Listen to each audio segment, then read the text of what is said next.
Hello everyone, সবাই আমার কাছে শক্ত মুরগি রান্নার ভিডিও চেয়েছেন, অবশেষে নিয়ে চলে আসলাম। তো চলেন দেখা যাক কিভাবে আমি শক্ত মুরগিটা রান্না করি।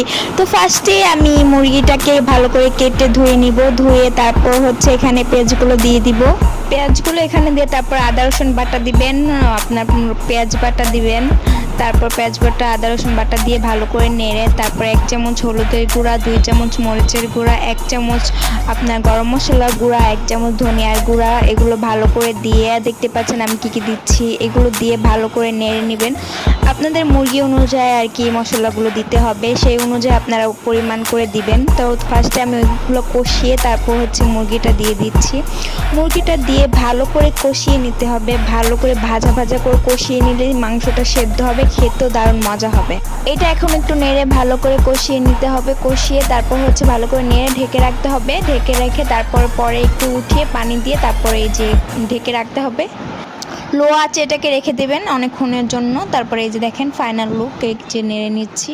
পানিটাকে একদম মাখা মাখা করে ফেলবেন, তাহলে খেতে অনেক মজা লাগবে। তো দেখতেই পাচ্ছেন আমার ফাইনাল লুক কেমন হয়েছে, সবাই অবশ্যই কমেন্ট করে জানাবেন। আজকের ভিডিও এই পর্যন্তই, সবাই ভালো থাকবেন, সুস্থ থাকবেন।